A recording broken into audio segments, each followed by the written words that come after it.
A financial calculation endpoint shipped to production with a subtle rounding bug. For 6 months, it miscalculated values in roughly 3% of transactions. Yet during those entire 6 months, the unit test suite ran clean every single day. Think of a software system like this mechanical calculator. A single internal gear skips by a fraction of a millimeter. The machine keeps running smoothly, passing every check, even while producing the wrong output. The tests didn't catch the error because they were never asked to. Unit tests verify the developer's mental model. If a developer assumes standard rounding, they will write a unit test that validates standard rounding. The code does exactly what the developer intended. It simply fails to do what the specification actually required. To bridge the gap between implementation intent and contract compliance, a senior engineer built a retrieval augmented generation, or RAG-based specification validator. Instead of relying on a developer's memory of a document, this system retrieves the actual text of the specification at the exact moment a test asserts a value. This flowchart maps out the pipeline we are going to build. It uses 3 main components, passing data in a single direction. Playwright handles the execution layer, triggering the test and capturing the output. LangChain and ChromaDB act as the retrieval layer, surfacing the correct specification text. Finally, a large language model forms the assertion layer, comparing the output directly against the retrieved contract. Incorporating automated specification auditing moves quality assurance away from simply checking a developer's assumptions. It provides a mechanism to prove actual compliance with the documented rules. Step 1 is selecting the right target. You want to start with a pilot feature in a high-risk area with dense domain rules. Financial modules like interest accrual or currency conversions are ideal because the calculations are strict and the cost of an error is high. Before we can build the retrieval layer, we have to clean up our documentation. Vector databases rely on semantic meaning. If you feed them messy, unstructured text, they will retrieve messy, irrelevant context. This document template shows the specific format we need. To ensure clean semantic chunking, every specification must be organized under clear headings. You need distinct sections for the feature name, the API endpoint contract, boundary conditions, and the underlying domain rules. Once the documents are structured, we pass them through LangChain. The static specification document breaks apart into distinct semantic blocks. Those blocks are converted into vectors and sorted into a ChromaDB database structure. When a test runs, a query hits this database structure. It isolates and extracts only the single semantic block containing the exact rules being tested, ignoring everything else. To make this retrieval accurate, select a high-quality embedding model.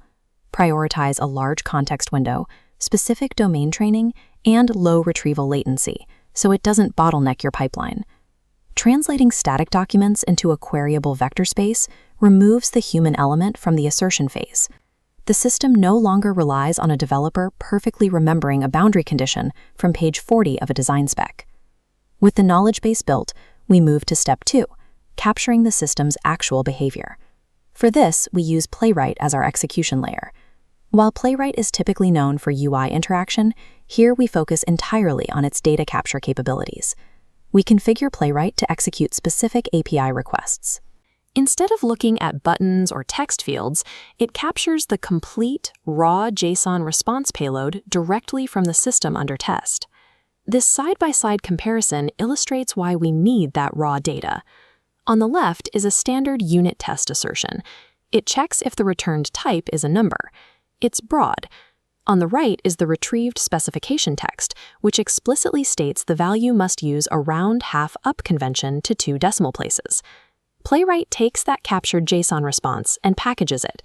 It then routes that raw output directly to our ChromaDB retrieval layer, so the actual output and the expected rule can be evaluated together.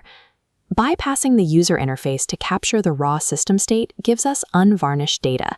It turns the application's true behavior into objective, testable evidence that we can hold up against the contract. Now we reach the final step, the assertion layer. Here, we face the primary risk of using an LLM to evaluate tests. If an LLM is missing context, it will often confidently hallucinate a verdict just to complete the task. To prevent that, we constrain the model using the ICSR framework. The prompt is divided into instructions, context, skills, and rules blocks. Pay special attention to the rules section at the bottom, highlighting the text "insufficient context" in red. During a test run, we inject Playwright's actual JSON output and ChromaDB's retrieved specification chunks directly into that context layer. This restricts the universe of information the LLM is allowed to consider. The rules layer provides the ultimate safety mechanism. We explicitly instruct the AI that if the retrieved chunks do not contain enough specific data to verify compliance, it must output the exact phrase "insufficient context." It is forbidden from guessing. Without this constraint, a RAG setup generates speculative verdicts that quickly destroy trust in the test suite. With this rigid phrasing, the pipeline safely flags ambiguities and passes them off for human review.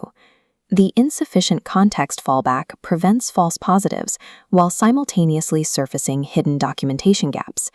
It identifies where your specifications are too vague well before those gaps lead to production bugs.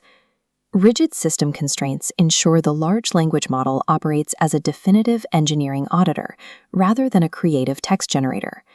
When we execute the local pilot, the pipeline generates a final structured validation report like the one shown here. You can see 3 specific test results: a standard pass, a fail explicitly citing a rounding discrepancy, and a third test marked insufficient context because the specification lacked detail. Running an LLM on every single assertion in a large codebase is token-intensive. To manage costs, you restrict the validator to high-risk features and recently modified endpoints, rather than running it on every commit. As you scale, follow a clear progression. Start with a local pilot on a single endpoint. Once the prompt constraints are dialed in, expand to your core financial logic. Finally, integrate the validator into your audited CI pipeline as a required check for targeted features. It is important to remember the divide in scope here. Conventional unit tests remain essential. They confirm that the code consistently does exactly what the developer meant for it to do, step by step. The RAG pipeline takes over where the unit tests stop. It confirms that the developer's intent actually matches the external, documented contract. Running both of these scopes in tandem creates a comprehensive quality stack. It ensures that your software is technically sound and guarantees that it is contractually true.